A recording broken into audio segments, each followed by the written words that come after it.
Hola, muy buenas tardes, bienvenidas, bienvenidos, bienvenidas todas las personas a esta ya nuestra quinta sesión de arte.org, seminario para explorar la organización cultural en América Latina. Este seminario es una iniciativa de la Cátedra de Investigación Producción Empresarial en Artes y Diseño, en colaboración con el Centro de Investigación Producción y el posgrado de nuestra Facultad de Artes y Diseño de la UNAM.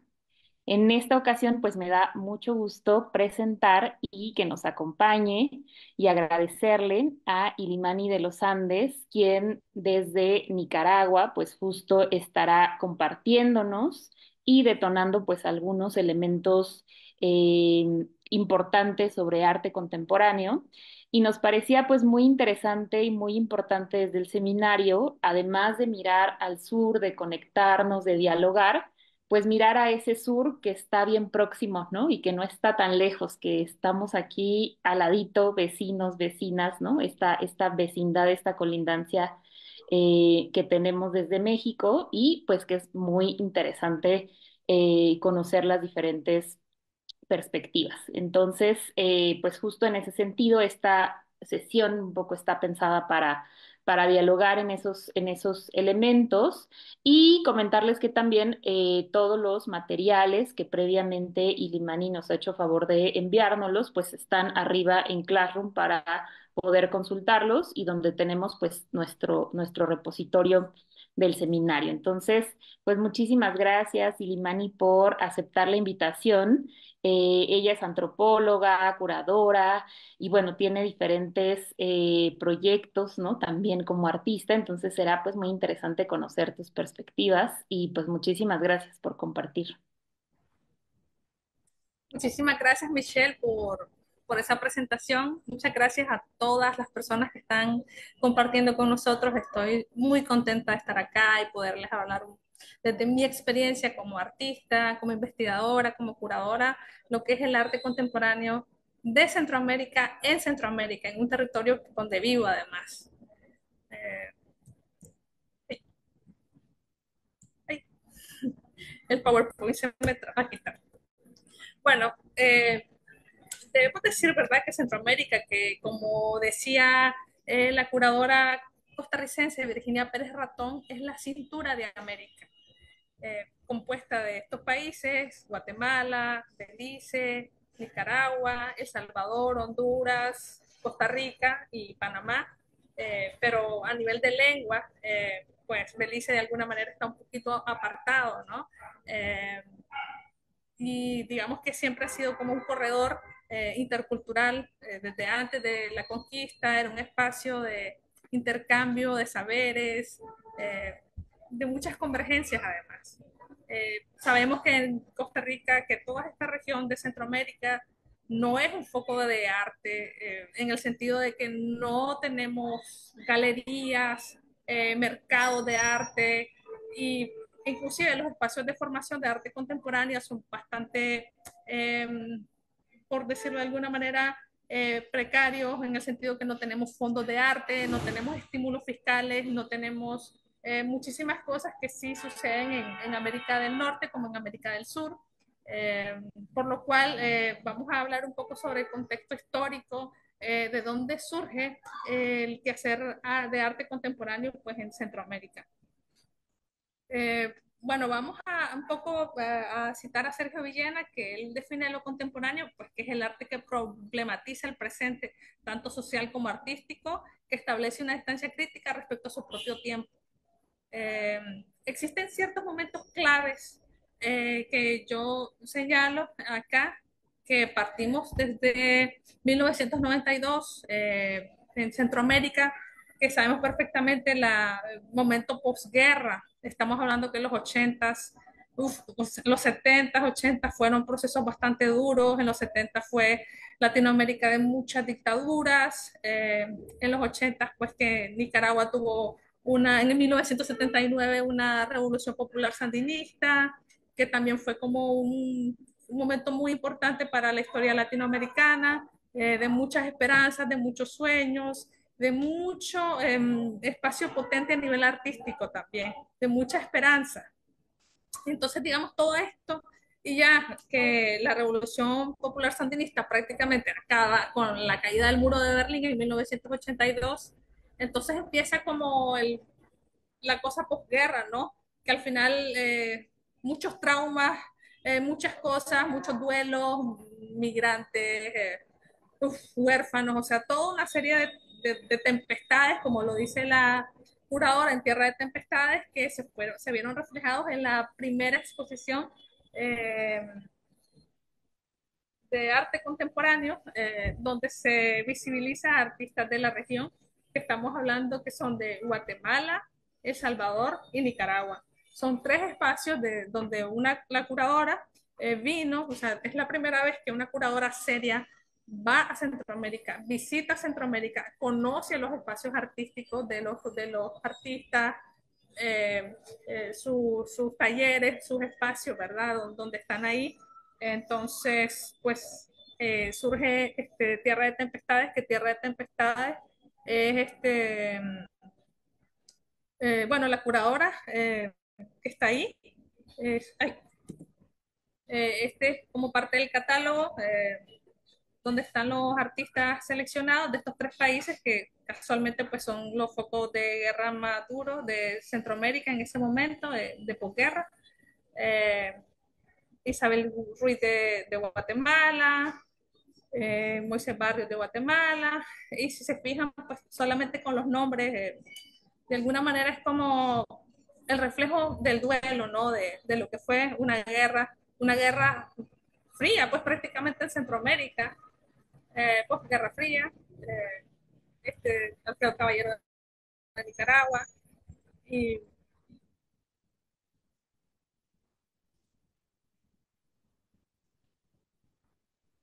pues, de alguna manera también es como esperanzador de que alguien se interese por los proyectos por primera vez. Eh, de lo que pasa en Centroamérica. Luego de ahí tenemos Antiamérica. Antiamérica es, eh, es un proyecto que, como dice Luis Fernando Quiroz, que es un curador costarricense y artista, dice que la ausencia de Antiamérica se convierte en tierra fértil. Se refiere a que Antiamérica, que es un proyecto que es curado por Carolina Ponce de León, Gerardo Mosquera y Rachel Weisz en 1992, que se exhibe por primera vez en Bogotá e itinera en distintos países. No tenía artistas de toda Latinoamérica, menos de Centroamérica. Un solo artista centroamericano no existía. Entonces, en ese momento, pues, de alguna manera estaba también eh, unos personajes que se convierten muy importantes, que son Virginia Pérez Ratón y Rolando Castellón, que ven la exposición en Estados Unidos porque andaba itinerando y se preguntaron, vamos, pero ¿por qué no hay un solo artista centroamericano? Entonces, en ese momento está como la planeación de lo que es en 1994 la formación del Museo de Arte y Diseño Contemporáneo. Es un espacio que desde entonces se ha convertido muy importante porque es el único museo de arte y diseño contemporáneo que tiene Centroamérica. Desde 1994 hasta ahora es el único. Y con curadores serios, como lo es Rolando Castellón, que venía de ser curador. Bueno, más adelante podemos hablar de Rolando Castellón, que es un curador que viene de Estados Unidos, de toda una trayectoria allá en museos importantes, espacios claves. Funda lo que es en 1969 la Galería de la Raza. Él es nicaragüense, que emigra, Rolando Castellón emigra de Nicaragua, siendo un chiquillo a Costa Rica, y siendo adolescente su mamá decide llevárselo a California. Entonces en California, donde está todo un ambiente hippie, hay toda una revolución social, está la guerra de Vietnam, entonces fundan lo que es la Galería de la Raza, que es la primera galería que expone a artistas afrodescendientes, artistas indígenas, artistas chicanos. Entonces el término inclusive muy político que le dieron, que es la Galería de la Raza. Luego su trabajo fue, bueno, junto con estos artistas, ¿verdad? Sobresalió, y en 1971 el CIEF MoMA lo llama para que sea el curador jefe de, de ahí, que estuvo trabajando por 10 años y luego se va a otro museo. Bueno, viene de toda esta experiencia, de todo este bagaje, Y luego este señor, Rolando Castellón, en 1994, en 1990 regresa a Costa Rica y en el 94 funda junto con Virginia Pérez Ratón el museo. Él es el primer curador centroamericano de un museo como tal y Virginia pues es la primera directora que ha tenido. Ellos estuvieron solamente el periodo que son 5 años porque se le acabó el tiempo, entonces ellos decidieron irse y se fueron a fundar Teorética, que eso también lo podemos hablar más adelante. Entonces, la primera exposición que ellos decidieron llevar fue ante América, justamente porque ellos dijeron, no puede ser, o sea, necesitamos traer acá, inclusive preguntarle a Gerardo Mosquera, que era uno de los curadores, por qué no habían artistas centroamericanos. Y la respuesta de Gerardo Mosquera fue, pues que simplemente no eran conocidos, que estaban más en ese tiempo que no había internet ni nada de eso, no, que estaban completamente invisibilizados o prácticamente nulos, ¿no? Entonces, pues, entonces nada, entonces ahí prácticamente es como es, y además que es la primera vez, es un momento muy importante porque es la primera vez estrenando un museo que se lleva una exposición muy importante y muy grande, con un curador pues, muy importante como lo es Gerardo Mosquera, ¿no? Luego de ahí, de esto, empieza como a pensar como un ejemplo, ¿no? De lo que se puede hacer, qué podemos hacer para que curadores como Gerardo u otros, etcétera, etcétera, para internacionalizar a los artistas centroamericanos que sí existen, ¿no? Eh, entonces, digamos que empezaron las mesóticas, que la mesótica significa Mesoamérica exótica, ¿no? Porque siempre se tiene eso de que Centroamérica es la exótica, eh, no desde el ojo del otro, desde lo blanco, con el apellido de América no representativa, que fue curada por Virginia Pérez Ratón y Carlos Bausaldo, que fue un curador invitado. Esto mientras se gestaba lo que se convirtió en la Mesótica 2, que la Mesótica 2 fue súper importante porque digamos que fue ya con artistas artistas contemporáneos de la región, como para demostrar pues que en 1996 ya tenemos artistas acá. Entonces fueron artistas de distintos espacios. Está Raúl Quintanilla, que Raúl Quintanilla es de Nicaragua y estuvo en Tierra de Tempestades con esta obra bastante fuerte que se llama Voces del Monte. Moisés Barrio, que habla sobre las bananas, sobre todo el tema de la Fruit Company, que ha sido todo un problema de expolio en Centroamérica. Entonces, todos estos temas sociales pues, que nos atraviesan a nosotros como centroamericanos. Entonces, fue como súper importante esta exposición. Y bueno, aquí está Tamara Díaz, donde en su texto, que lo pueden leer en Textos Errantes, que era un texto que ella, un blog que ella escribía. Bueno, Tamara Díaz Bringas era una curadora muy importante cubana, que ella emigró junto con otro curador que se llama Ernesto Calvo, de Cuba, viajaron en los 90 hacia Costa Rica. Y en Costa Rica ella se encontró con Virginia Pérez Ratón y Rolando y empezaron a trabajar juntos. Entonces también ella ha sido una curadora muy importante, ella falleció en el 2021 y dejó un gran legado, o sea, de verdad ha sido muy, muy, muy buena. Y bueno, aquí está hablando de justamente de Mosquera, pues. Y sí, la Mesótica 2 tuvo una itinerancia. De hecho, es la primera vez, ¿verdad?, que se itineran, fueron a ver, según entiendo, aquí sí, itineró a Madrid, París, Roma, Turín y Ámsterdam. Entonces, digamos que fue como es la primera vez que suena Centroamérica dentro de estos focos de arte, ¿no? Entonces, es como siempre la intención de internacionalizar y de girar la mirada hacia Centroamérica. De ahí tenemos a Mesótica 3, que fue en 1998. La curaduría siempre de Rolando y Virginia Pérez Ratón. Aquí hay artistas de distintos espacios, no solo de Centroamérica, sino de todo el continente, de todas partes. Eh, y aquí el interés es invitar a los artistas a que hagan obras in situ, dentro del espacio. O sea, que sea una obra pensada en el espacio y que además que el público de alguna manera se acerque a los materiales y de alguna manera vea los procesos de cómo se va creando una instalación. Entonces, digamos que es como pues la primera vez que esto pasa en un museo, bueno, en el museo. Ahí está este artista de Guanacaste, Costa Rica. Guanacaste queda al norte de Costa Rica, entre Nicaragua y Costa Rica. De Otopuy, haciendo una preparando la obra. Y bueno, y hay otro momento muy importante también que se llama hablar en el 2000 está el primer simposio de arte, temas centrales, prácticas contemporáneas. Eh, Se invitan como a muchos personajes que en ese momento ya estaban como hablando de arte contemporáneo, haciendo arte contemporáneo, teorizando arte contemporáneo en la región, y esto siempre pues de la mano de Virginia, y Virginia es una persona muy importante, como les digo, es fundadora del museo, fundadora de Teorética, pero también tenía muchísimos contactos, tenía, o sea, las maneras de llegar a la gente, de hablarle, de traer curadores importantes, y como Pablo Herkenhoff, eh, llegar y digamos que, de hecho, cuando ella falleció en el 2010, pues muchas cosas que digamos que ya no fueron igual desde que ella pues falleció. Eh, de ahí tenemos, bueno, este simposio que no, a ver, se me pasó. Este simposio eh,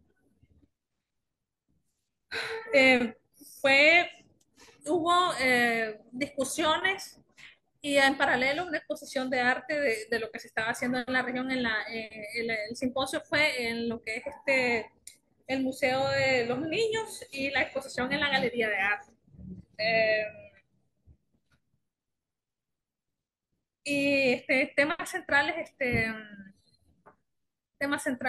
de alguna manera, como decía Virginia en su libro, eh, no es tanto el simposio es importante, pero lo que va a surgir después del simposio, porque siempre se ha tenido la intención de tejer redes, de activar, de detonar pensamiento, de ser críticos y ver cómo poco a poco vamos a ir generando alianzas, ¿no? Dentro de nosotros mismos.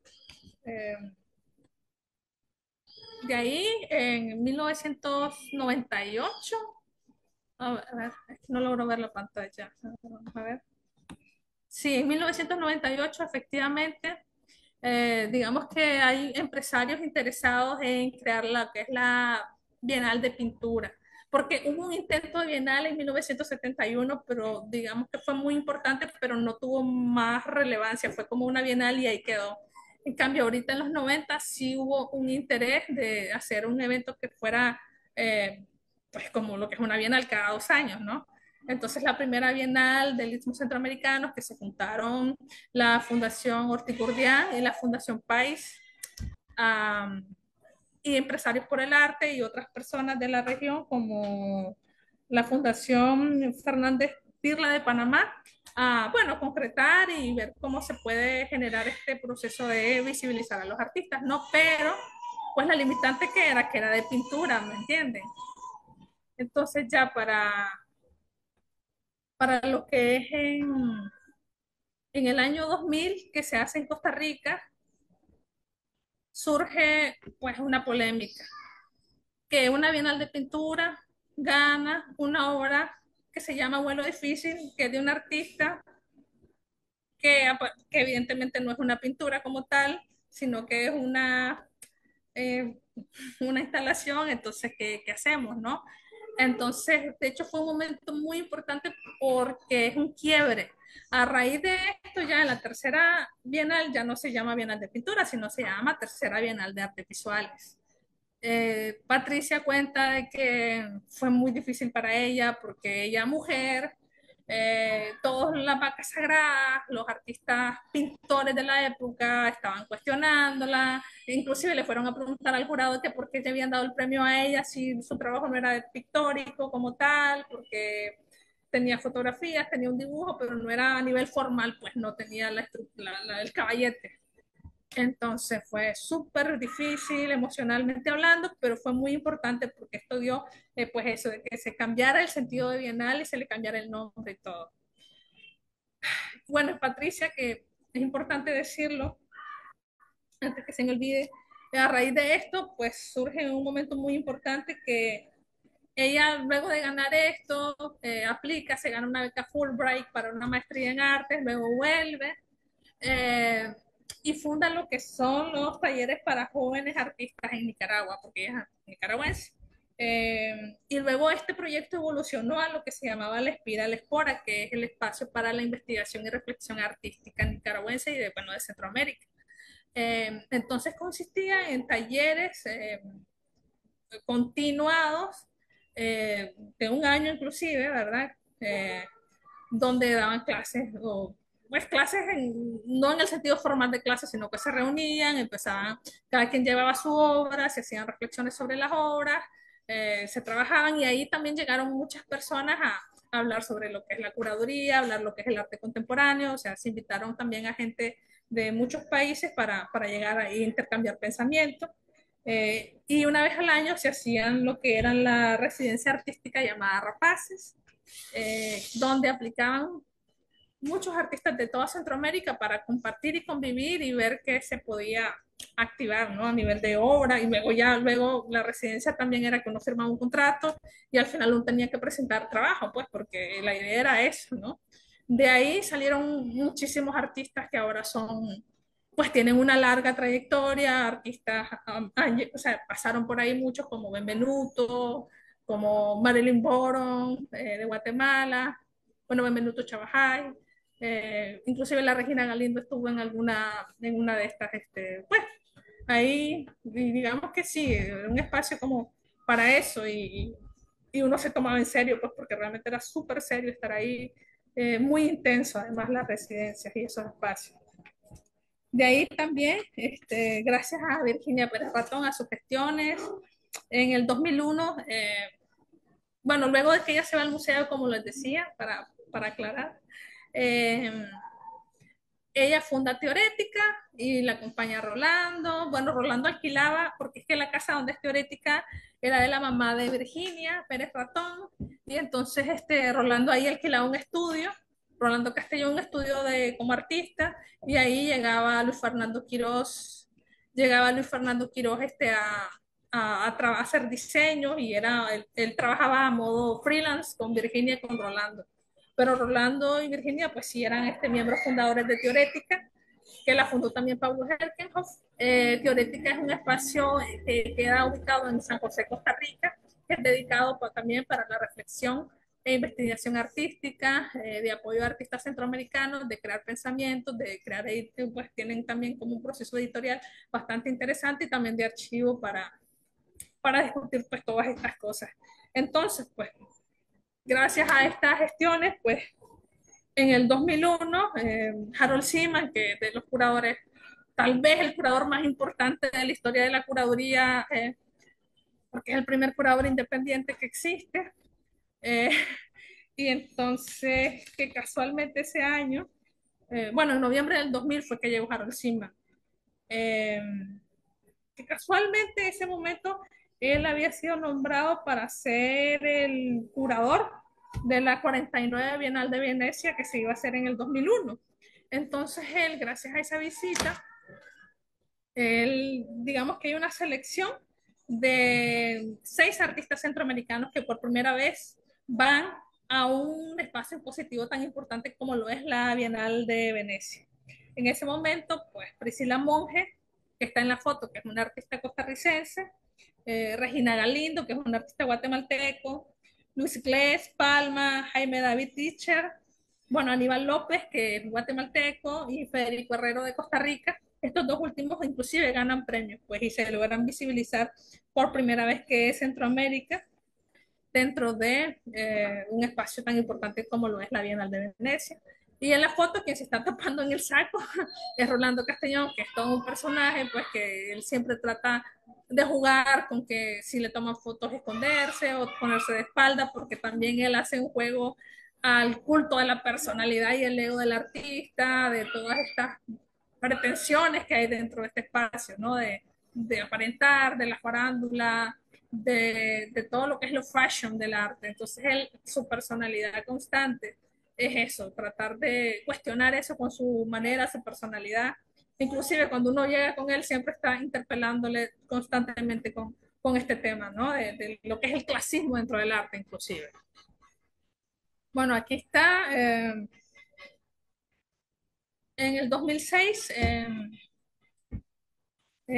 surge lo que es Estrecho Dudoso, que fue curado por Tamara Díaz Brincas y Virginia Pérez Ratón.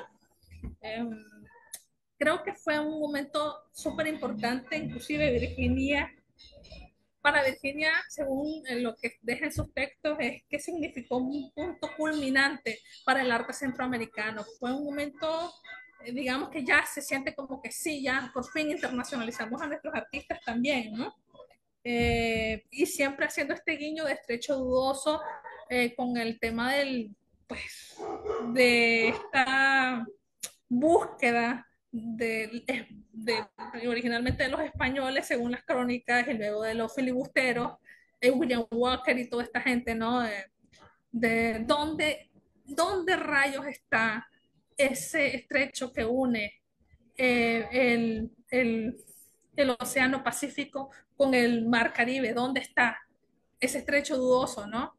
Entonces es eso, porque al final es como, por eso es el nombre, ¿verdad? Es un guiño a eso, es un guiño hacia buscarla justamente para expoliar los recursos de nosotros, no, no por otra cosa.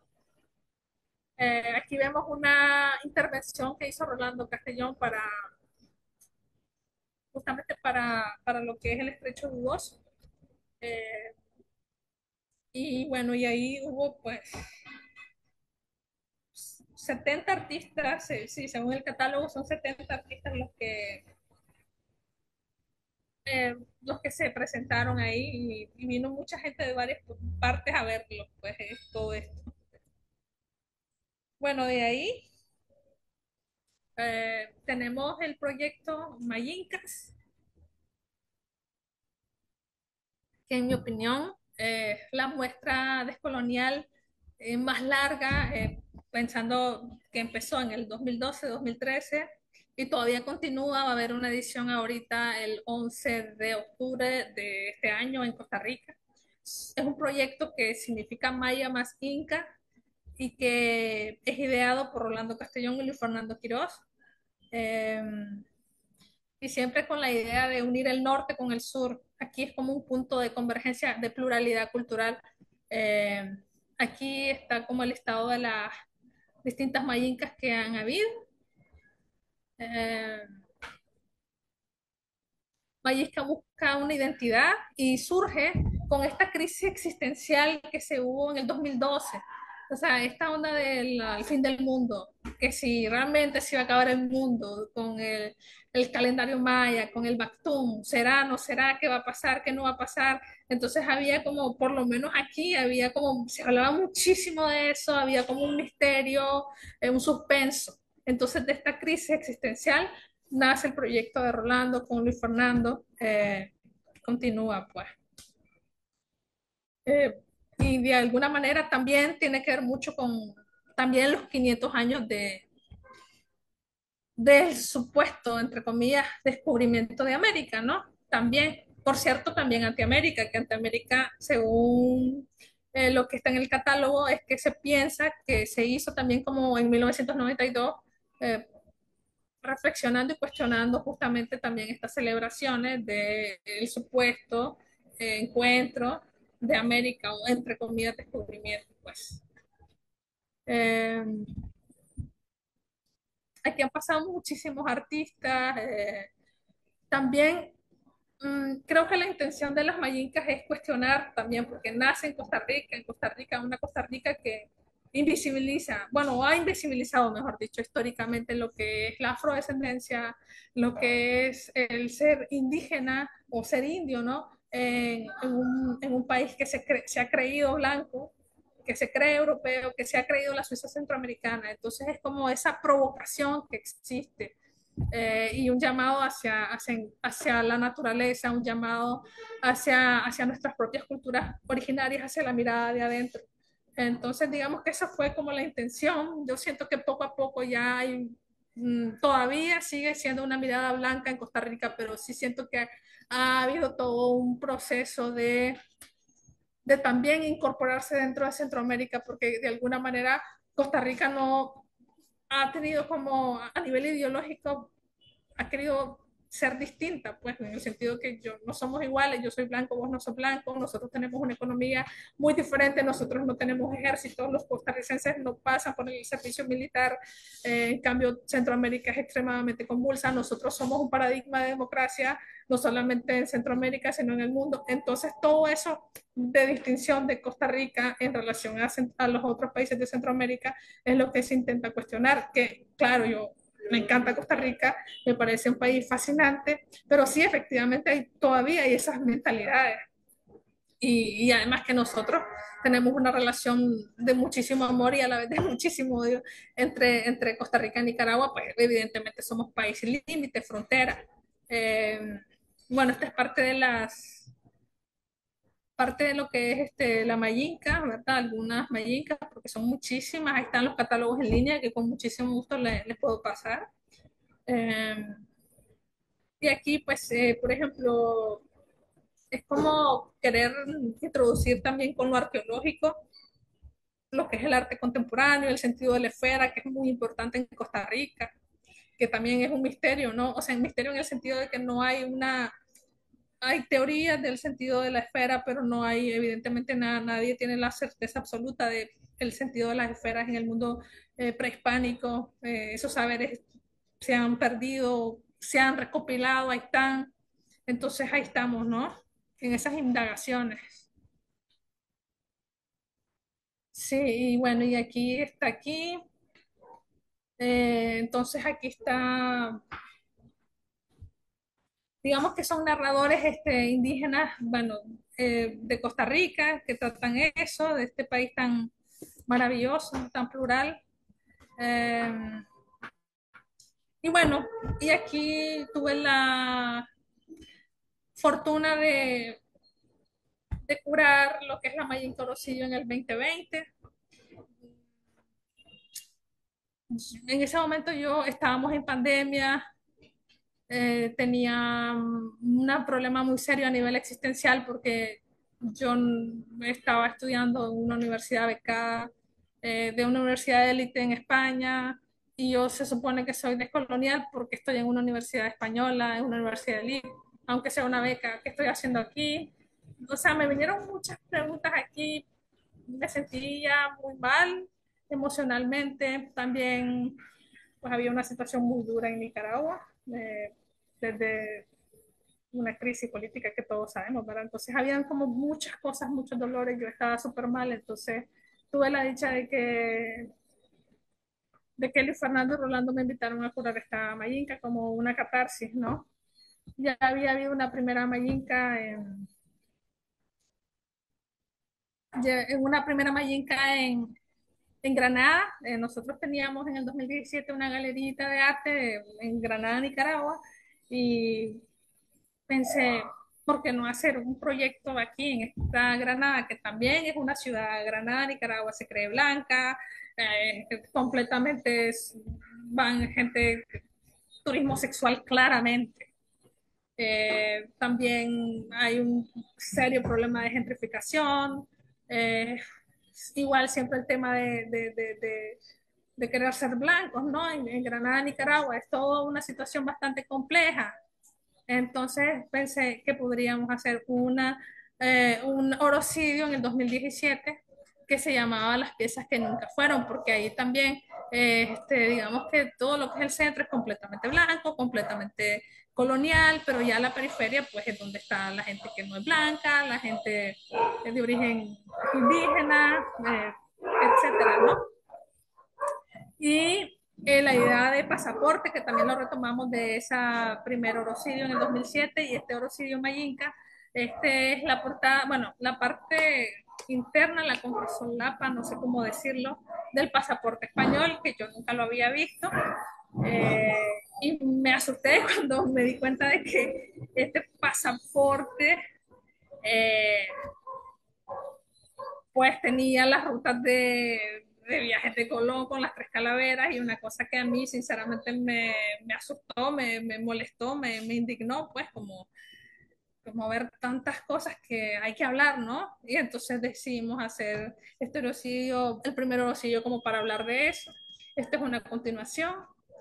Y bueno, ahí está su servidora haciendo performance relacionado con el duelo de las madres, de todas las personas, porque siempre me pregunto, ok, siempre tenemos la imagen de nuestros mártires, ¿no? Que la mayoría son hombres, pero ¿dónde están las madres de los mártires?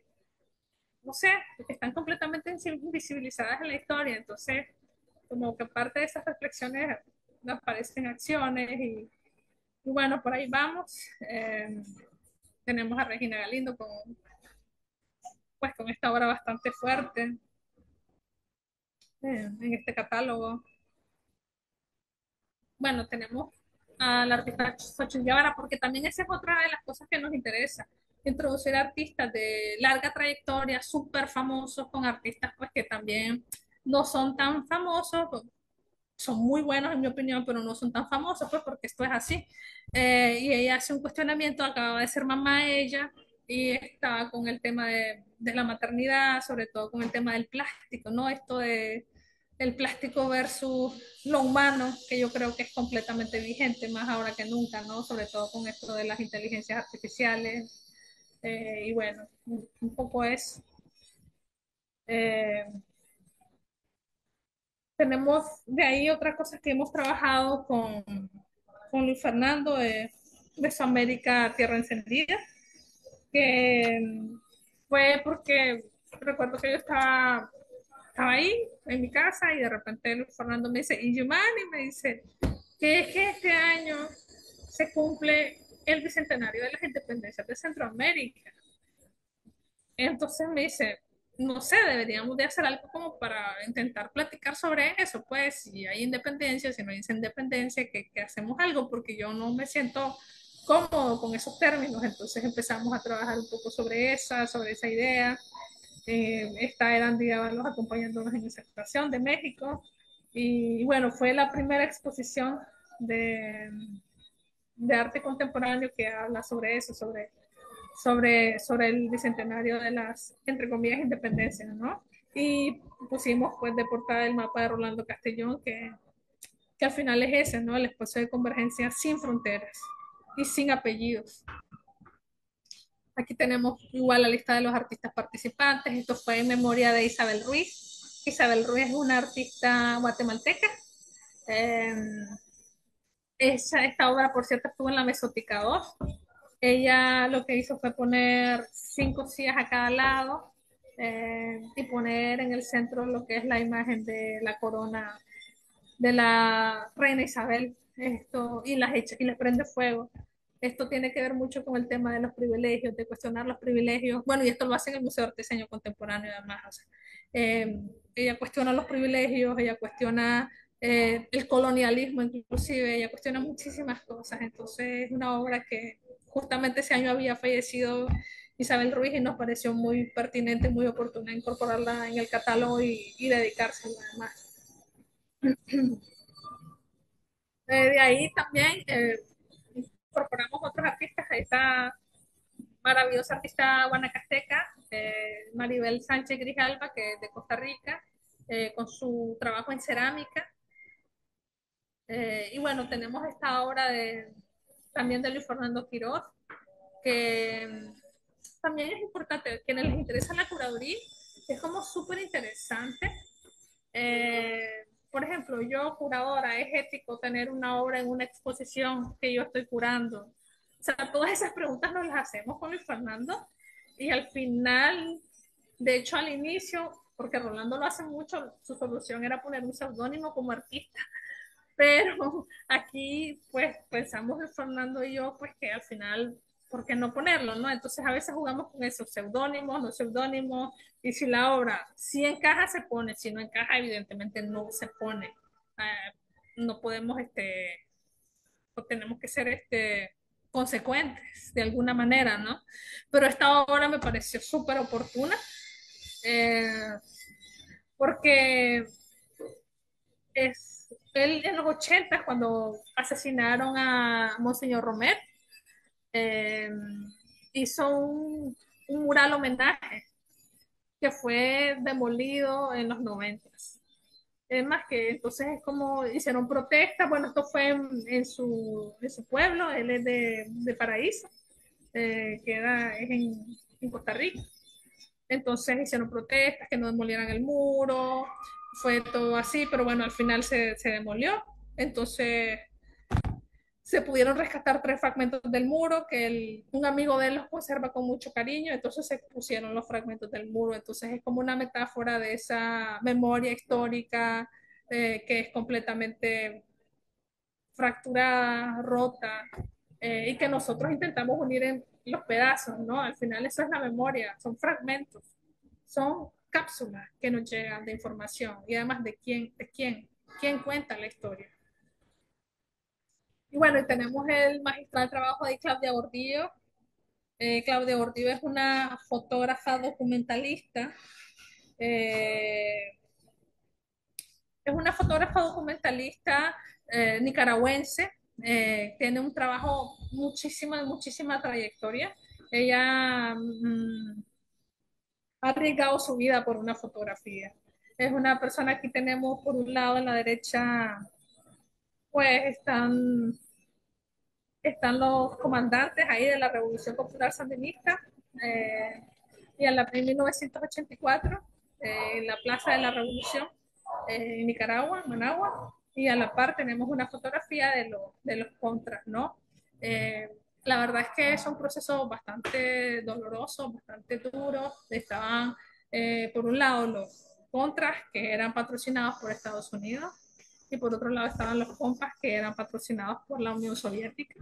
Entonces era realmente una guerra donde moría prácticamente campesino contra campesino, hermano contra hermano. Una guerra que por ahora, pues para muchos ya no tiene sentido, pues tantas vidas que se ofrendaron y para qué, pero bueno, ella fue reportera de guerra. Y bueno, esta es parte de su archivo porque es extremadamente extenso y sobre todo es que desde los 70 hasta la actualidad ella siempre tiene series fotográficas nuevas. O sea, es fascinante, la verdad. Es una persona impresionante porque siempre tiene cosas nuevas que mostrar y no es incansable. Y bueno, aquí tenemos por un lado la fotografía de las milicianas en el día de las milicianas, ¿no? De las milicias, perdón.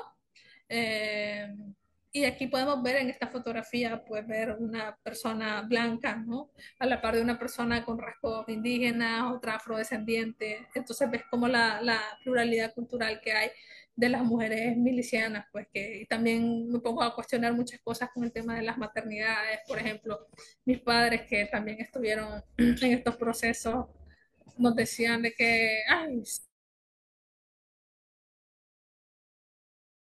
de ustedes, o sea, es como, ¿qué? O sea, es absurdo, pero bueno, de alguna manera es como eso, como que si se morían nuestros padres, alguien iba a cuidar de nosotros, cosa que para mí ahora es impensable, pero bueno, era como ese amor hacia, digamos que salvar al mundo o salvarnos, o la utopía, ¿no? De que se creía que habían tomado el cielo por asalto. Y bueno, aquí a la derecha tenemos Claudia nos contó ay, de que ella estaba, bueno, ella se fue a vivir mucho tiempo a una zona de guerra bastante convulsa, que era una base de los compas, y dice que eran súper respetuosos, la trataban muy bien y todo. Y ella dormía en una hamaca. Pero que una vez hubo un combate y ella los acompañó y se fue ahí en el barco, en esa lancha, y ella anduvo. O sea, estos son compas que van a un combate. O sea, realmente la hubieran asesinado y en ese momento no era consciente de lo que significaba, pues era una persona bastante joven, por lo cual yo, la verdad, le tengo muchísimo respeto a ella. Eh, bueno, de ahí, en esta Mesoamérica, tenemos incorporamos voces poéticas mesoamericanas de autores y autoras de distintas partes, incluyendo México, porque nos parece súper cercano. Además, bueno, todo es súper cercano. Tenemos la influencia. Vamos a ver si puedo poner aquí un fragmento de un poema de Pedro Chavajay, que primero lo habla en Sotujil.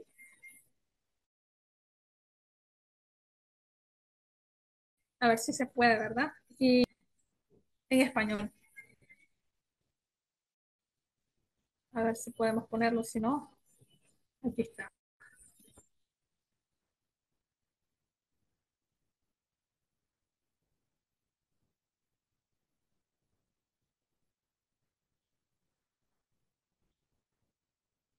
Mi nombre es Pedro Chabajay y les voy a compartir un poco sobre mi creación de la palabra desde mi idioma.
Creo que se escucha muy bajito, pero si nos pasas la liga la podemos compartir. El enlace yo creo que lo podemos compartir por acá, que se escucha muy bajito. Hola. Ah, ok. Perdón, es Sí, que no como les que el escucho video, casi, perdón, de verdad. sí, como que el video, pero si nos los Ah, compartes, lo pongo por acá mejor porque se escucha así muy, sí, muy, muy, muy bajito perfecto. Sí, sí, para que lo puedan consultar.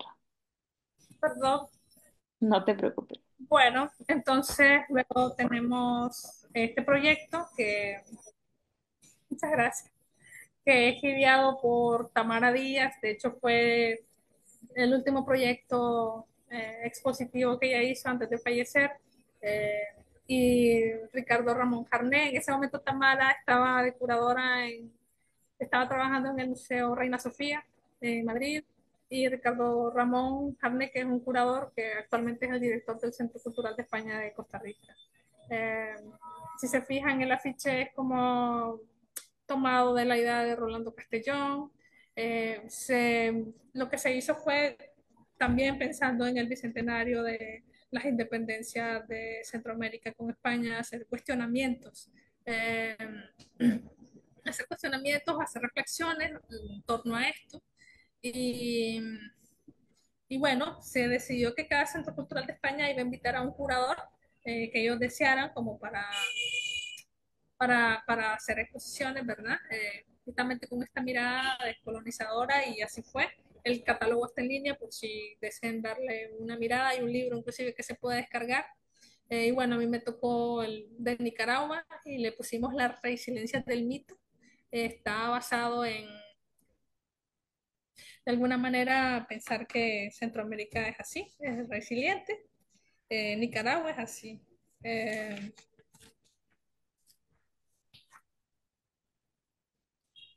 También invitamos como artistas. A mí me interesaba mucho que hubieran varios artistas. Eh, También incorporamos lo que son las máscaras de lo que es el extinto archivo jesuita del Inca.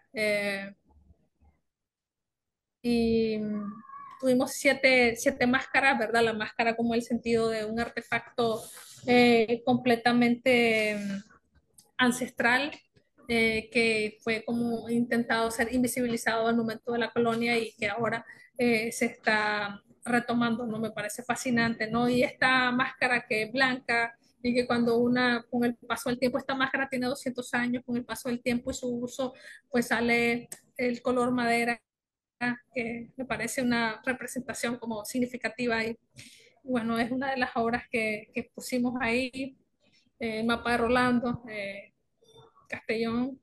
Eh, Hicimos un performance en donde el performance este, estaba basado en una leyenda ancestral en Sébaco. Sébaco es una comunidad, bueno, una ciudad del norte de Nicaragua, en donde en el momento de la colonia, según dicen, cuenta la leyenda, eh, en uno de estos espacios de rituales de nuestros pueblos originarios, llegaron, hicieron una iglesia, entonces las mujeres de la comunidad echaron una maldición y dijeron que esa iglesia se iba a hundir. Entonces, con el paso de los años, efectivamente la iglesia se hundió porque empezó a llover y se hizo como una laguna. Todavía, de hecho, está la laguna y todavía está debajo, dentro de la laguna está esa iglesia. Entonces, es como intentando recopilar esa mitología, hicimos esta obra. Esta obra, que es una obra, Chihuacoa, la inversión del símbolo, que es una obra colectiva. eh, y bueno, y también pensando en lo que es el sentido de el arte y la artesanía. eh, Invitamos por primera vez a artistas artesanos que estuvieran también a la par. De hecho, este señor Elio Gutiérrez es de una comunidad muy importante que se llama San Juan de Oriente, que desde el tiempo prehispánico ha trabajado el barro. Entonces es como la evolución del barro en sus manos y de esos saberes en sus manos, ¿no? Que evidentemente ahora ya tienen otros lenguajes y otras formas, pero que efectivamente vienen de esa tradición y de esa identidad, de esa mirada, ¿no? Y entonces es como eso, poner a la par la artesanía a la par del arte contemporáneo. Eh, y aquí la obra de Ulises Tapia, que es como un poco pícara, que me parece que es como una mezcla entre arte y artesanía, con ese repujado que hace, ¿no? Eh, bueno, Emanuel Padilla, a mí me interesaba mucho que en la exposición hubiesen artistas de la costa caribe nicaragüense, porque también es un espacio completamente invisibilizado, distante geográficamente, también una zona bastante golpeada en tiempos de guerra, eh, donde también hay o sea, vienen acá personas de la costa caribe y son completamente nosotros, pues, o sea, que es absurdo en mi opinión, pero bueno, son discriminados cuando vienen a Managua, la capital, porque somos mestizos. O sea, a mí me parece absurdo, pero la verdad es que ha habido mucho de eso a nivel histórico. Entonces me interesaba mucho traer a artistas artesanos de la costa Caribe. Entonces aquí tenemos a don Emanuel Padilla con su trabajo en madera, que él a nivel mitológico, a nivel de mitología de su comunidad, hace esculturas. Y bueno, tenemos a Karen Spencer, quien es una artista que trabaja el tema dice que ella cuando era niña, las madres peinaban a sus hijas e intentaban con un peine caliente alisarles el pelo, no con eso de qué es lo correcto, qué no es lo correcto. Entonces es como esta imagen de ese recordatorio de su infancia.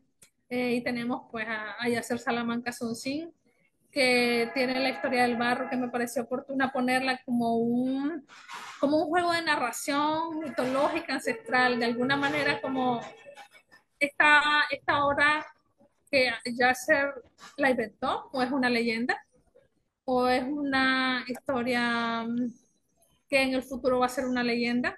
O sea, son como preguntas que lanzábamos al público. Y además que la línea curatorial era el barro, su espíritu, lo que se deriva del barro, también la interculturalidad que existe en Nicaragua, Y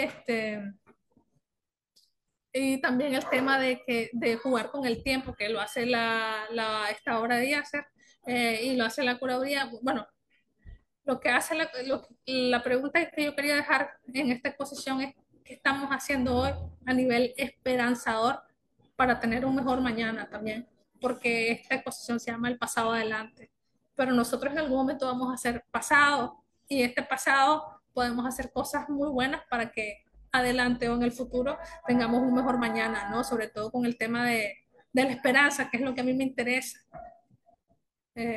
porque ya hemos tenido muchos duelos y muchos llantos y mucho todo. Yo creo que podemos hacer muchas cosas para sanar. Y bueno, aquí, bueno, fue Pequeño Acre, una exposición que hicimos en el Centro Cultural de España de Costa Rica, que celebra los 30 años del Centro Cultural de España. Fue en el 2022, y inclusive nosotros a veces nos cuestionamos, nosotros supuestos descoloniales, porque hacemos una exposición en centros culturales de España. ¿Por qué?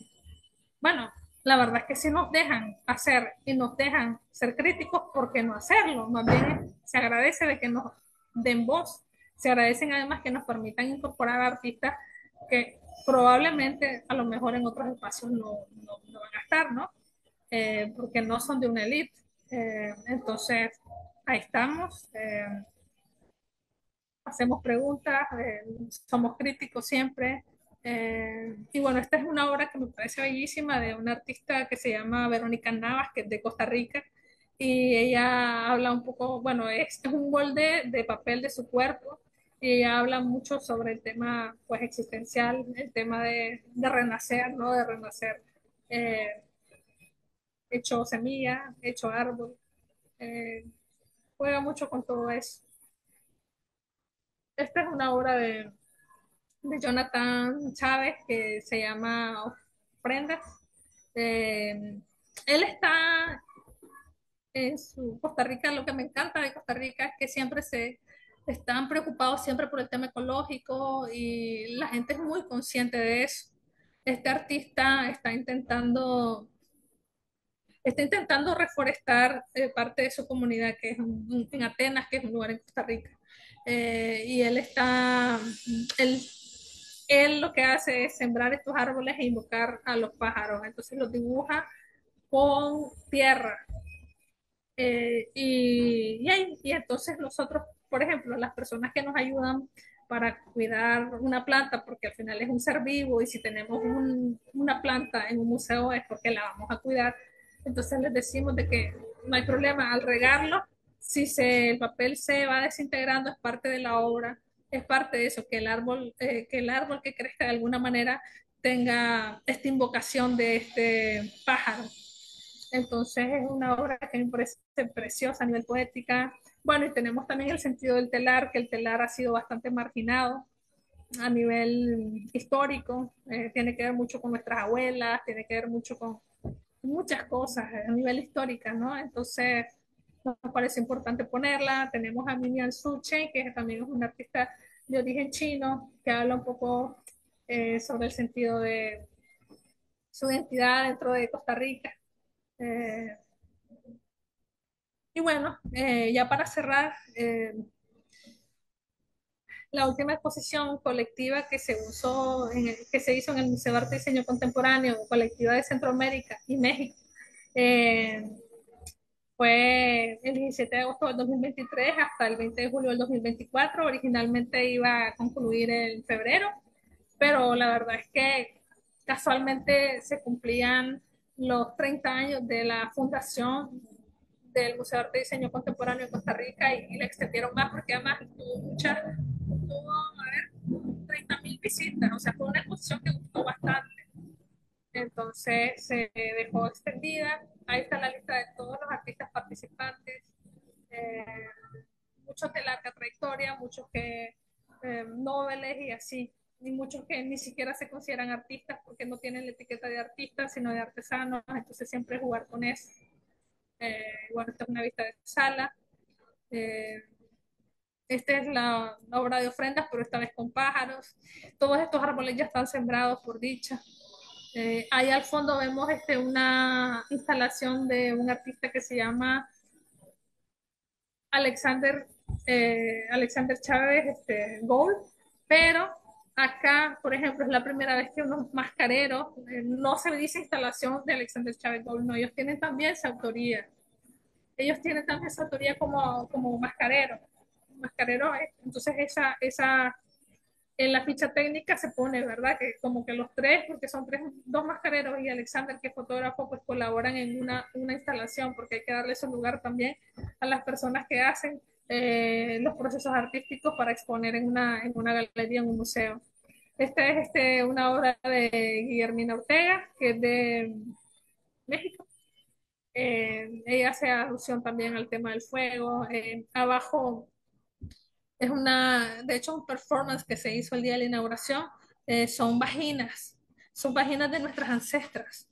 Eh, y de alguna manera es como esa invocación de todas esas mujeres pues, que están en otro plano a nivel espiritual, pero que son parte de nuestro legado a nivel genético. Y está acompañado con una música preciosa. eh, si no mal recuerdo, es Totonaco. Entonces, todo eso, pues todas esas reflexiones, ¿no? Eh, Lástima que tengo pésimo el audio porque si no lo pondríamos, pero igual se los paso.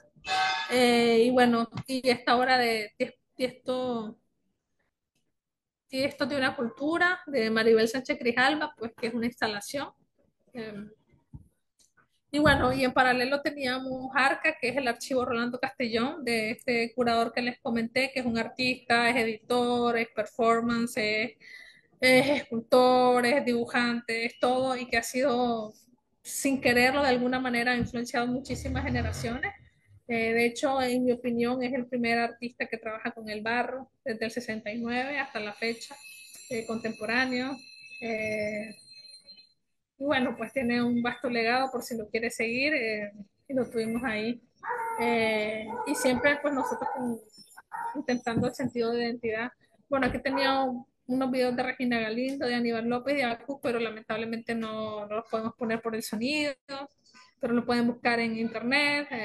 Regina Galindo, pues que es una artista muy importante guatemalteca, que ella es victimaria y a la vez víctima de su propio trabajo, en el sentido que ella es una mujer fascinante, en mi opinión, que no es víctima, es victimaria a la vez, o sea, porque ella provoca su trabajo, ella le paga a alguien para que esto, con tal de confrontar y decir algo, ¿no? Porque uno se queda limitado a veces cuando uno hace un cuadro, uno necesita decir cosas que activen, que detonen un pensamiento que no nos queda corto un cuadro, entonces se usa el cuerpo, entonces el trabajo del cuerpo de ella es muy importante a nivel político, como un territorio político, como un territorio de activismo también.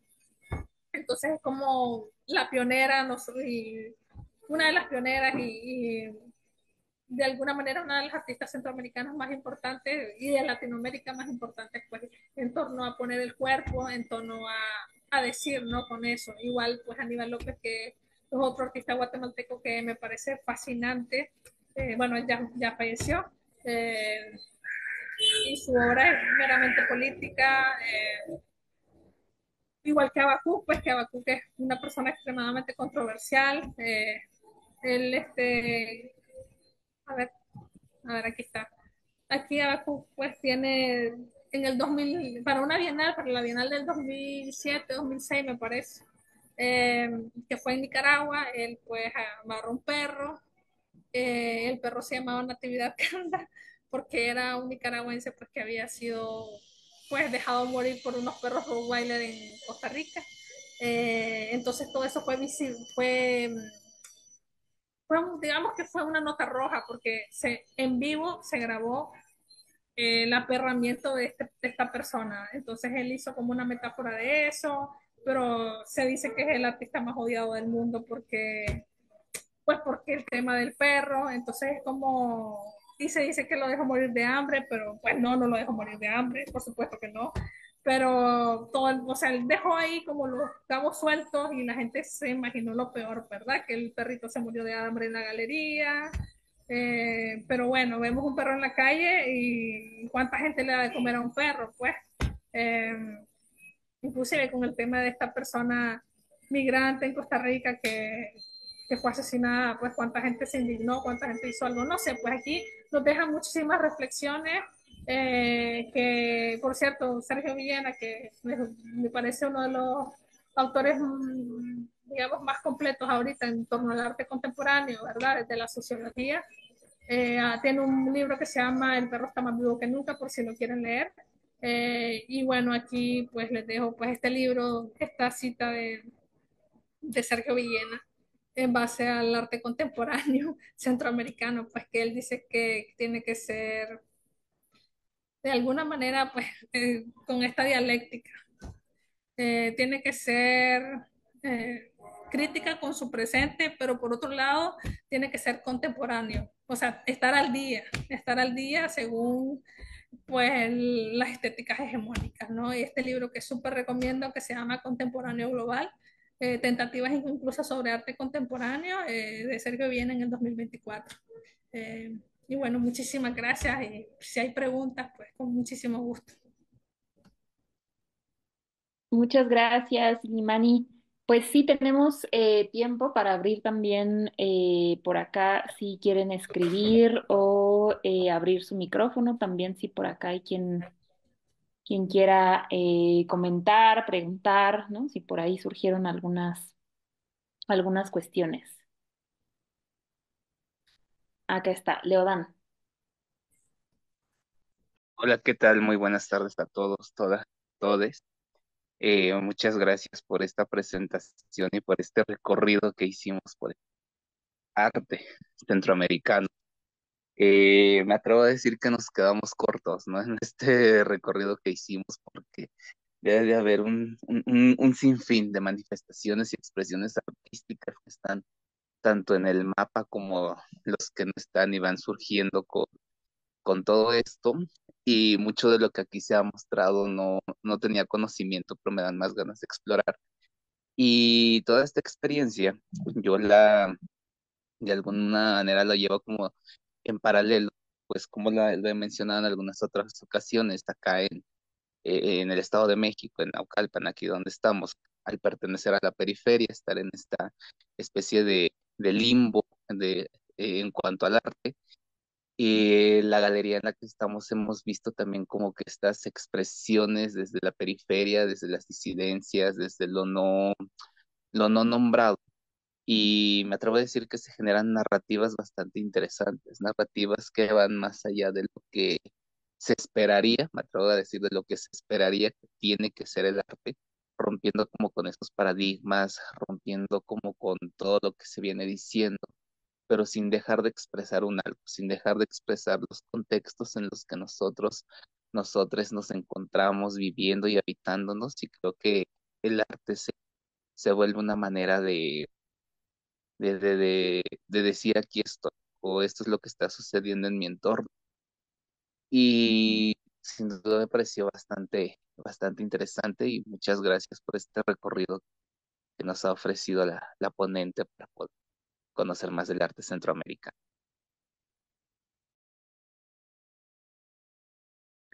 Carlos Arturo, por ahí tiene la manita levantada también.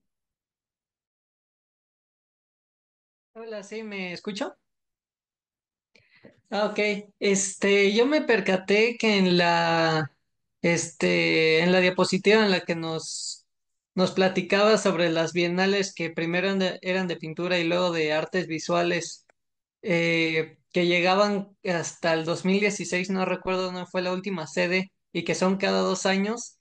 Después de ahí sí se siguieron haciendo bienales o se paró de hacer esta convocatoria para los artistas en Centroamérica.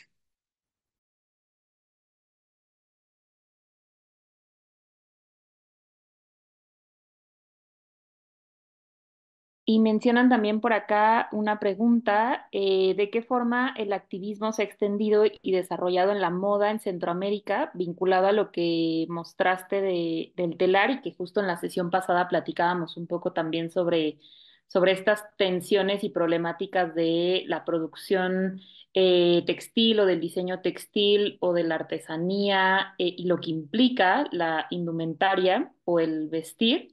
y pues este cruce, ¿no? Con todo lo demás, con lo político, lo económico, o sea, aquí preguntan un poco más el profundizar tal vez o comentar sobre esto del telar, del textil, qué es lo que pasa desde tu mirada. Y por acá preguntan también, ¿crees que existe un arte contemporáneo latinoamericano o que seguimos tendiendo desde la industria hacia los paradigmas estéticos europeos? Ahí nomás te avientan esas preguntas.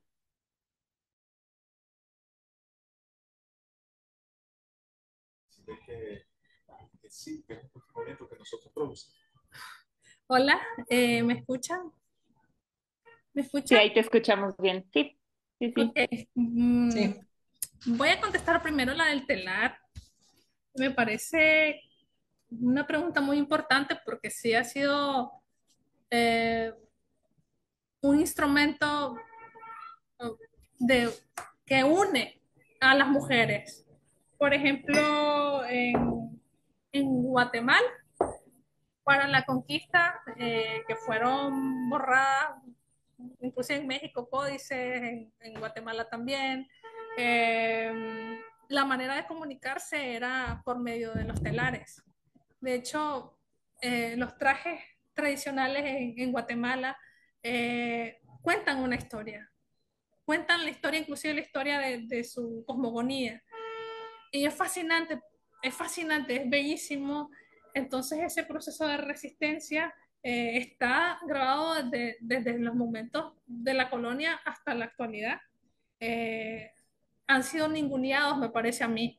Eh, y esto también del telar, por ejemplo, bueno, no quería hablar mucho de política, pero bueno, lo tengo que decir. Por ejemplo, para lo que es abril 2018 en Nicaragua, se juntaba la gente a bordar.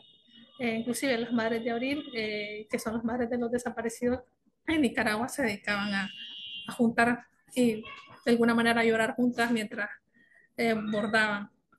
Entonces, sí, efectivamente es un proceso muy importante a nivel comunitario que se intenta invisibilizar y yo creo que hay que darle seguimiento también a nivel teórico porque hay muy poca investigación que es necesaria. Sí hay, pero muy poca. Es importante seguir indagando, ¿no?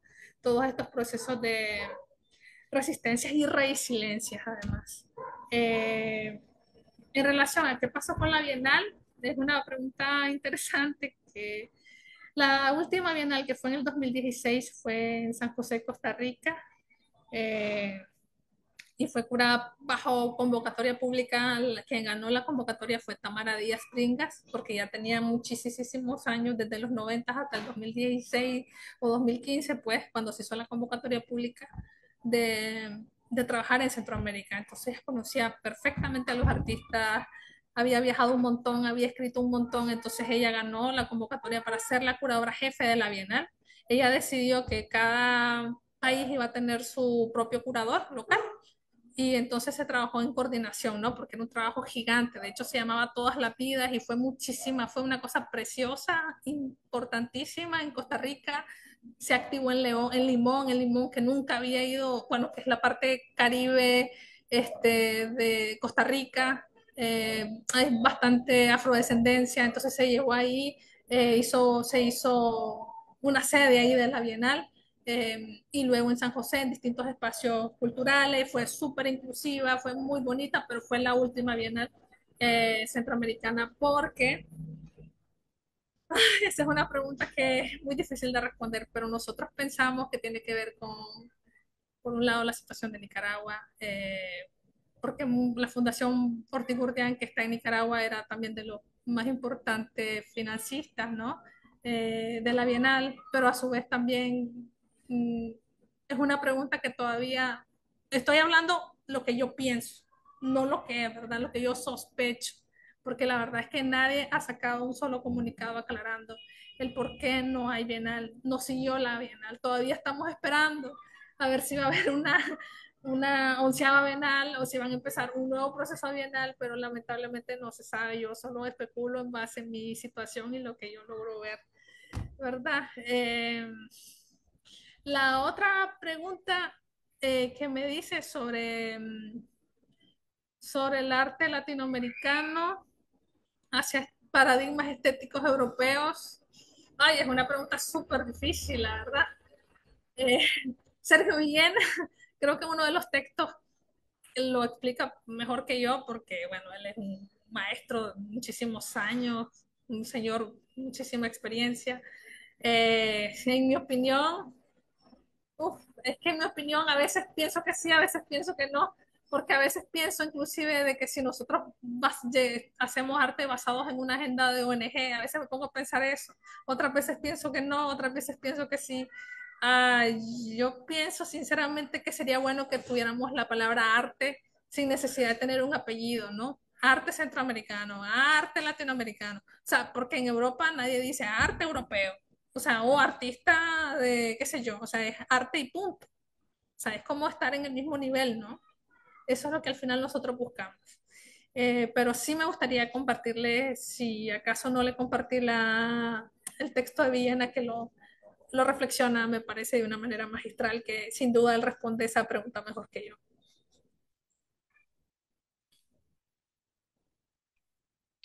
¿Alguien más por ahí? ¿Preguntas, comentarios, reflexiones por ahí que hayan surgido? Igual nos dejas, creo que varios materiales interesantes a seguir, justo como mencionaba Leodan, como a seguir revisando. Yo por ahí en Classroom, además de las lecturas, pues podemos sumar las ligas, ¿no? De enlaces a videos que nos Este, compartías, entonces creo que hay materiales. perdón, quería decir algo y aclarar algo en base a Ujú. la última pregunta, porque sí es bastante difícil. Sí me gustaría dejar sentado de que efectivamente nosotros tenemos un arte latinoamericano que está basado en nuestros procesos identitarios, de nuestros propios procesos políticos, de nuestras propias realidades que efectivamente no son las mismas realidades de Europa o de Asia. Nosotros sí tenemos un sentir de un arte latinoamericano propio, un sentir de un arte latinoamericano propio de nuestros propios procesos que nos describen y nos hacen ser lo que somos, ¿no? Como seres, porque al final, sin duda alguna, la historia del arte está a la par de la historia política. Eso es así. De hecho, es una respuesta a los contextos y procesos políticos. Pero sí, en mi opinión, por otro lado, me gustaría que tuviéramos arte sin necesidad de un apellido, porque si llegamos a eso, eh, sin duda alguna ya es que estamos al mismo nivel de los europeos, porque siempre es como seguir ese nivel de Europa, de Europa, de Europa, que ellos no usan apellido. Eso es lo que yo quise decir e intento cuestionar, justamente lo aclaro para que no haya un malentendido.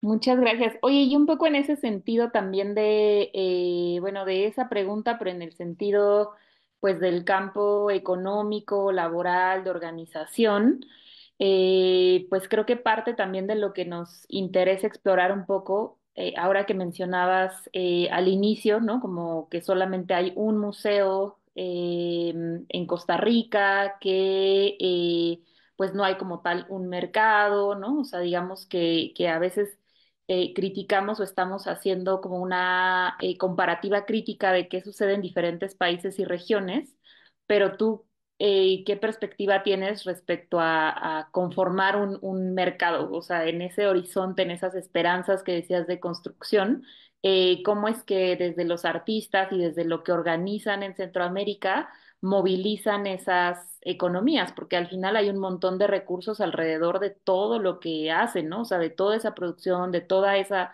reflexión, hay recursos de muchos tipos, a veces financieros, pero de muchos otros tipos. ¿Cómo ves tú esa relación?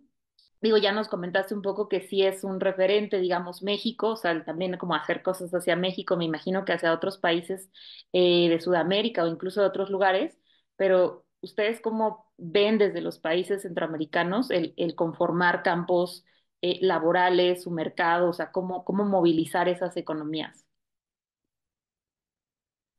Bueno, la verdad es que nosotros trabajamos desde el afecto. O sea, trabajamos con las personas que nos caen bien, que somos amigos, personas pues la idea es esa, como nos gusta mucho, por ejemplo, con Luis Fernando siempre Y Rolando, inclusive, bueno, ya Rolando no tanto, pero con Luis Fernando, que tuve la suerte, la gran dicha, la gran fortuna de conocer a Rolando y conocer a Luis Fernando, de ser amiga de ellos y ser una discípula de alguna manera.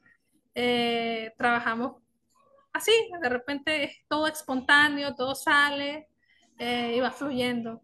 Eh, a mí sí me interesa trabajar con mucha dignidad, ¿no? Trabajo la gestión, hacemos mucho trabajo de gestión, tocamos muchísimas puertas, somos muy necios, insistimos, insistimos hasta que los proyectos salen y que de alguna manera pues pues tenga una repercusión también, porque es lo mismo, si vamos a hacer algo es importante que todo quede grabado, que tenga su catálogo, que quede para la historia, ¿no? E intentamos siempre, tratamos de ser los más críticos posibles con nosotros mismos, a veces es difícil, pero sí tratamos de ser, Luis Fernando a veces es muy duro conmigo, yo a veces soy muy dura con él, desde el afecto, eh, pero trabajamos así, también a veces es... eh, yo diría que es una economía afectiva inicialmente y luego que es una economía pues que poco a poco se va abriendo hacia tocar puertas y ver quién nos puede apoyar en todos los sentidos, ¿verdad? Económico, con recursos humanos, con recursos materiales, etcétera, etcétera, hasta que los proyectos salen. Bueno, otras veces nos buscan para curar cosas privadas, ¿verdad? Eso es así. Si las aceptamos o no las aceptamos, qué hacemos a veces dependiendo del proyecto, si nos interesa el artista, si no nos interesa el artista, si realmente es un artista honesto, porque también esto de la descolonización, ay, es súper complicado porque a veces mucha gente lo hace solamente porque sabe de que puede a lo mejor llamar la atención, trabajar con ser exótico, pero o que supuestamente son artistas comunitarios, pero luego vamos a las comunidades y nos damos cuenta que en su comunidad no hace nada y solamente expolia el pensamiento de su propia cultura, o sea, no sé, pues yo no sé si será a lo mejor que yo soy muy así, pues yo soy antropóloga, a mí me encanta andar en el campo, ver, conocer, escuchar a los artistas, escuchar a la gente que piensa su propia gente de los artistas, etcétera. No es que sea, no sé, pues es que me parece importante porque me parece mucho el tema de la honestidad en la obra, en la honestidad, eh, pues no sé, que en otro momento se puede hablar también el tema de la ética, pero sí, para mí es muy importante que haya sinceridad en los trabajos y también gestionar desde el afecto como punto de partida. Muchísimas gracias. Pues yo creo que muchos se identifican también con, con esas formas y recursos que se tienen que movilizar y que acá yo creo que desde varios espacios en México, pues también así es como hay que entrarle y desde donde hay que arrancar. Pero bueno, por acá no sé si alguien más tiene dudas, preguntas, comentarios. Nos dejas con un montón de materiales y de pensamiento, creo, y de preguntas, porque hay pues evidentemente yo creo como en muchos países pues estamos ensimismados, ensimismadas y a veces pues solo vemos hacia adentro, ¿no? Y estamos como en la reflexión hacia adentro de México, pero bueno, justo la idea ahorita es como expandir y creo que hay mucho que pensar de esto que nos compartes y tan cerca que están. Yo digo, estamos tan cerquita y no nos conocemos tanto, ¿no? O no tenemos tanta oportunidad de reflexionar. Entonces, pues no sé si por ahí alguien más tiene alguna otra duda, pregunta. Tenemos todavía un poquito de tiempo. ¿Todo bien? Bueno, estamos por acá. Bueno, pues si no hay más dudas o preguntas. Ah, bueno, por ahí, Carlos Arturo. Adelante. Ya, ya, lo siento, es que No, no, adelante. con lo que estaba diciendo también me surgió otra duda, sobre todo también por el sentido de pertenencia, en este caso de los países centroamericanos, el problema, al menos que a veces se enfrenta México, es saber si es parte de Latinoamérica, o sea que claramente lo es, por parte del centro y del sur y por el idioma, pero con nuestra conexión y la frontera que somos vecinos de Estados Unidos, geográficamente nos ponen con Norteamérica, pero culturalmente nos sentimos identificados con el otro lado. ¿Cómo es este tipo de cuestionamientos con Centroamérica, que está en medio de estos dos lados del sur y del norte?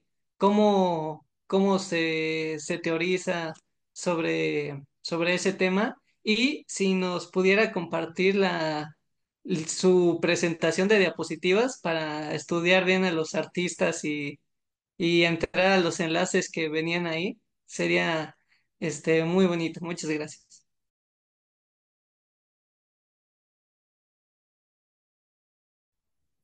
Michelle, perdón, casi no escuché la pregunta. Si me la resumes y me la repites, te lo agradecería un montón. Sí, justo creo que es una pregunta transversal, yo creo que en todas nuestras sesiones y provocadora también del mismo título del seminario. Y lo que comentaba Carlos Arturo es, digamos, cuál es su postulado identitario. O sea, México es como un poco raro porque sí nos consideramos latinoamericanos, pero estamos en la región norte. Centroamérica, ¿qué tipo de reflexiones identitarias tienen desde los países centroamericanos respecto a esta identidad? O sea, cómo somos, dónde estamos, a cómo nos referimos a nosotros mismas, mismes. Sí, bueno, pues nosotros tenemos nuestras propias preocupaciones que las expresamos en el arte. Por ejemplo, bueno, no sé si leyeron un texto de una curadora que se llama Mariví, por ejemplo, que habla de en El Salvador, que casi que todos los artistas en ese momento pues estaban hablando de las maras en sus trabajos, porque era como una cosa súper angustiante en ese momento. Nosotros sí, por ejemplo, en el caso de México, evidentemente es toda una potencia, es pluricultural, hay mucha cercanía cultural con México, eh, pero por lo menos en estos momentos a veces pensamos en las caravanas migrantes que van hacia México, también como el tema de la frontera entre Latinoamérica y Estados Unidos. Consumimos muchas cosas de México, audiovisuales de México, cine mexicano, inclusive telenovelas que en los 90 pasaban y que eran muy, o sea, todo ese imaginario mexicano con lo que de alguna manera hemos crecido está marcado efectivamente. Entendemos el lenguaje popular mexicano, aunque mucha gente tal vez no ha ido a México ni nada, pero lo se entiende perfectamente. Sí hay una cercanía y dependiendo, me parece a mí, de dónde, de qué parte de México es la persona, pues también, por ejemplo, no es lo mismo alguien que vive en Monterrey a alguien que vive en Chiapas, por ejemplo. Entonces, sí, se entiende geográficamente y se entiende que es todo un abanico de culturas, de interculturalidades, y sí se entiende también de que es un espacio pues, migrante duro también de nuestros pueblos. Y en las artes eso también de hecho, la Mesoamérica, si tienen la oportunidad de ver el catálogo de la Mesoamérica Tierra de Huellas, de la última, nosotros se lo dedicamos a la migración del pasado, a la migración prehispánica, que no habían fronteras, como, ni naciones, ni este sentido de patria, ni estas cosas inventadas, ¿verdad?, por Occidente. Eh, pero actualmente sí, ¿no? En este presente están todas las fronteras, están todo eso, y están, de hecho, ahí en el último texto, que es muy duro, que es de un, de un investigador que se llama Abelardo Morales Gamboa, sobre exactamente eso, sobre los migrantes, pero los migrantes eh, africanos y los migrantes en México y todas estas políticas pues que prácticamente son inhumanas, ¿no? Infrahumanas hacia nosotros, hacia nosotros que todos somos seres humanos, nadie es ilegal y al final que nos une a nosotros, Centroamérica y México se une con la palabra Mesoamérica, por eso a nosotros nos encanta usarla, nos encanta tenerla presente en nuestros proyectos. Muchísimas gracias. Sí, sí, sí, sí. Un montón de cosas súper interesantes a pensar ahí en términos de estas identidades y del propio reto, ¿no? De pensarlo, o bueno, que aquí nos estamos planteando el reto de pensarlo económicamente, ¿no? O sea, cómo está también fragmentado, cómo está conectado y dónde está conectado. Entonces creo que hay varios elementos por ahí. Y no sé si alguien más por ahí tiene preguntas, comentarios, ¿no? Bueno, ya vamos cerrando nuestra sesión. Anuncios importantes, creo que nos dejas varias preguntas que podemos también llevarnos a la siguiente sesión.